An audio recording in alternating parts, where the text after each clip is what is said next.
Good morning once again, all you beautiful Bible buddies out there. It is time for chapter 15 of Deuteronomy. Chapter 15. At the end of every 7 years you shall grant a release, and this is the manner of the release. Every creditor shall release what he has lent to his neighbor. He shall not exact it of his neighbor, his brother, because the Lord's release has been proclaimed. Of a foreigner you may exact it, but whatever of yours is with your brother, your hand shall release. But there will be no poor among you, for the Lord will bless you in the land that the Lord your God is giving you for an inheritance to possess, if only you will strictly obey the voice of the Lord your God, being careful to do all this commandment that I command you today. For the Lord your God will bless you, as he promised you, and you shall lend to many nations, but you shall not borrow, and you shall rule over many nations, but they shall not rule over you. If among you one of your brothers should become poor in any of your towns within your land that the Lord your God is giving you, you shall not harden your heart or shut your hand against your poor brother, but you shall open your hand to him and lend him sufficient for his need, whatever it may be. Take care lest there be an unworthy thought in your heart, and you say, the 7th year, the year of release, is near, and your eye look grudgingly. It feels so weird to say that. Feels like it should be said different. And your eye look grudgingly on your poor brother, and you give him nothing, and he cry to the Lord against you, and you be guilty of sin. You shall give to him freely, and your heart shall not be grudging when you give to him, because for this the Lord your God will bless you in all your work and in all that you undertake. For there will never cease to be poor in the land. Therefore I command you, you shall open wide your hand to your brother, to the needy and to the poor in your land. If your brother, a Hebrew man or a Hebrew woman, is sold to you, he shall serve you 6 years, and in the 7th year you shall let him go free from you. And when you let him go free from you, you shall not let him go empty-handed. You shall furnish him liberally out of your flock, out of your threshing floor, and out of your winepress. As the Lord your God has blessed you, you shall give to him. You shall remember that you were a slave in the land of Egypt, and the Lord your God redeemed you. Therefore I command you this today. But if he says to you, I will not go out from you, because he loves you and your household, since he is well off with you, then you shall take an awl and put it through his ear into the door, and he shall be your slave forever. And to your female slave you shall do the same. It shall not seem hard to you when you let him go free from you, for at half the cost of a hired worker he has served you 6 years. So the Lord your God will bless you in all that you do. All the firstborn males that are born of your herd and flock you shall dedicate to the Lord your God. You shall do no work with the firstborn of your herd, nor shear the firstborn of your flock. You shall eat it, you and your household, before the Lord your God, year by year, at the place that the Lord will choose. But if it has any blemish, if it is lame or blind, or has any serious blemish whatever, you shall not sacrifice it to the Lord your God. You shall eat it within your towns. The unclean and the clean alike may eat it, as though it were a gazelle or a deer. Only you shall not eat its blood. You shall pour it out on the ground like water. Which brings us to chapter 16. Observe the month of Abib, and keep the Passover to the Lord your God. For in the month of Abib, the Lord your God brought you out of Egypt by night. And you shall offer the Passover sacrifice to the Lord your God from the flock or the herd, at the place that the Lord will choose, to make his name dwell there. You shall eat no leavened bread with it. 7 days you shall eat it with unleavened bread, the bread of affliction, for you came out of the land of Egypt in haste, that all the days of your life you may remember the day when you came out of the land of Egypt.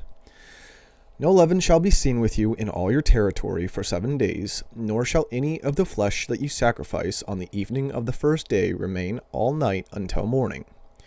You may not offer the Passover sacrifice within any of your towns that the Lord your God is giving you, But at the place that the Lord your God will choose to make his name dwell in it, there you shall offer the Passover sacrifice in the evening at sunset, at the time you came out of Egypt.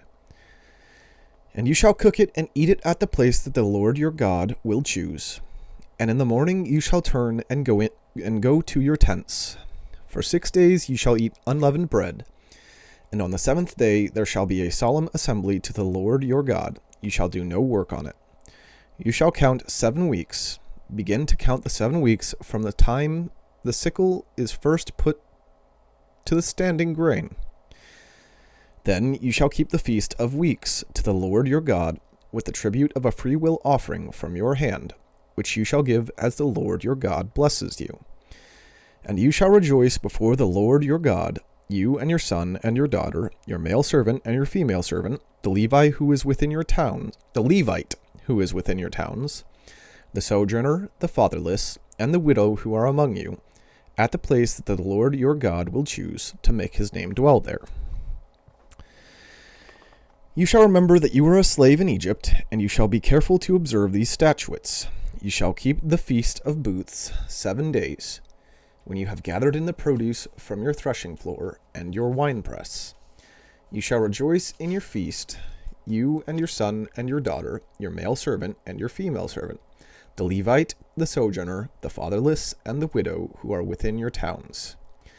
For 7 days you shall keep the feast of the Lord your God at the place that the Lord will choose, because the Lord your God will bless you in all your produce and in all the work of your hands, so that you will be altogether joyful.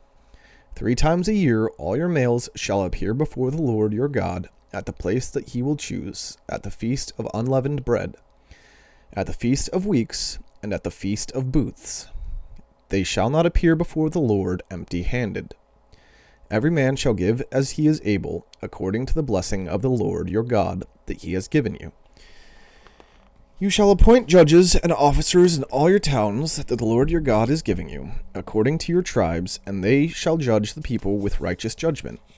You shall not pervert justice, you shall not show partiality, and you shall not accept a bribe, for a bribe blinds the eyes of the wise and subverts the cause of the righteous. Justice, and only justice, you shall follow, that you may live and inherit the land that the Lord your God is giving you. You shall not plant any tree as an Asherah besides the altar of the Lord your God that you shall make. And you shall not set up a pillar which the Lord your God hates. Which brings us to chapter 17. You shall not sacrifice to the Lord your God an ox or a sheep in which is a blemish, any defect whatever, for that is an abomination to the Lord your God. If there is found among you within any of your towns that the Lord your God is giving you, a man or woman who does what is evil in the sight of the Lord your God, in transgressing his covenant, and has gone and served other gods and worshipped them, or the sun or the moon, or any of the host of heaven, which I have forbidden, and it is told you, and you hear of it, then you shall inquire diligently, and if it is true and certain that such an abomination has been done in Israel, then you shall bring out to your gates that man or woman who has done this evil thing, and you shall stone the man or woman to death with stones. I am recording and my mic is on the evidence of 2 witnesses or 3 witnesses, the one who is to die shall be put to death. A person shall not be put to death on the evidence of 1 witness. The hand of the witnesses shall be first against him to put him to death, and afterward the hand of all the people. So you shall purge the evil from your midst. If any case arises requiring decision between one kind of homicide and another, one kind of legal right and another, or one kind of assault and another, any case within your towns that is too difficult for you, then you shall arise and go up to the place that the Lord your God will choose. And you shall come to the Levitical priests and to the judge who is in office in those days, and you shall consult them, and they shall declare to you the decision. Then you shall do according to what they declare to you from that place that the Lord will choose. and you shall be careful to do according to all that they direct you, according to the instructions that they give you, and according to the decision when they pronounce to you, you shall do. You shall not turn aside from the verdict that they declare to you, either to the right hand or to the left. The man who acts presumptuously by not obeying the priest who stands to minister there before the Lord your God, or the judge, that man shall die. So you shall purge the evil from Israel. And all the people shall hear and fear, and not act presumptuously again. When you come to the land that the Lord your God is giving you, and you possess it, and dwell in it, and then say, I will set a king over me, like all the nations that are around me, you may indeed set a king over you, whom the Lord your God will choose.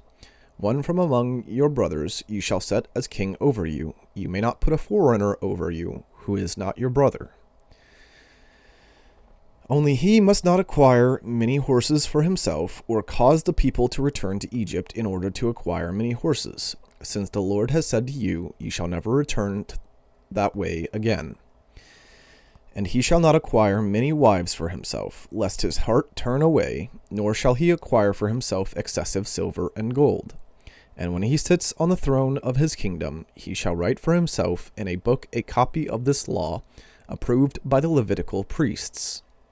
And it shall be with him, and he shall read in it all the days of his life, that he may learn to fear the Lord his God, by keeping all the words of this law and these statutes, and doing them, that his heart may not be lifted up above his brothers, and that he may not turn aside from the commandment, either to the right hand or to the left, so that he may continue long in his kingdom, he and his children in Israel. Which brings us to chapter 18. The Levitical priests, all the tribe of Levi, shall have no portion or inheritance with Israel. They shall eat the Lord's food offerings as their inheritance. They shall have no inheritance among their brothers. The Lord is their inheritance, as he promised them. And this shall be the priest's due from the people. From those offering a sacrifice, whether an ox or a sheep, they shall give to the priest the shoulder and the 2 cheeks and the stomach. The first fruits of your grain, of your wine, and of your oil, and the first fleece of your sheep you shall give him. For the Lord your God has chosen him out of all your tribes to stand and minister in the name of the Lord, him and his sons, for all time. And if a Levite comes from any of your towns out of all of Israel, where he lives, and he may come when he desires to the place that the Lord will choose, and ministers in the name of the Lord his God, like all his fellow Levites who stand to minister there before the Lord, there he may have equal portions to eat, besides what he receives from the sale of his patrimony. When you come into the land that the Lord your God is giving you, you shall not learn to follow the abominable practices of those nations. There shall not be found among you anyone who burns his son or his daughter as an offering, anyone who practices divination, or tells fortunes, or interprets omens, or a sorcerer, or a charmer, or a medium, or a necromancer, or one who inquires of the dead. For whoever does these things is an abomination to the Lord, and because of these abominations the Lord your God is driving them out before you. You shall be blameless before the Lord your God. For these nations which you are about to dispossess, listen to fortune tellers and to diviners. But as for you, the Lord your God has not allowed you to do this. The Lord your God will raise up for you a prophet like me from among you, from your brothers. It is to him you shall listen, just as you desired of the Lord your God at Horeb on the day of the assembly, when you said, Let me not hear again the voice of the Lord my God, or see this great fire any more, lest I die. And the Lord said to me, They are right in what they have spoken. I will raise up for them a prophet like you from among their people, and I will put my words in his mouth, and he shall speak to them all that I command him. And whoever will not listen to my words that he shall speak in my name, I myself will require it of him. But the prophet who presumes to speak a word in my name that I have not commanded him to speak, or who speaks in the name of other gods, that same prophet shall die. And if you say in your heart, how may we know the word that the Lord has not spoken? How may we know the word that the Lord has not spoken? I'm sorry, I had to reread that a little bit. When a prophet speaks in the name of the Lord, if the word does not come to pass or come true, that is a word that the Lord has not spoken. The prophet has spoken it presumptuously. You need not be afraid of him. Which brings us to chapter 19, which is where I will stop for today. I'm feeling a bit tired, and I probably have some other things I need to do. Not probably, I just do, but probably going to take a nap for a little bit and then do those things. So that is all for today's Bible reading. I hope you are all having a wonderful day and enjoying this with me, and God bless.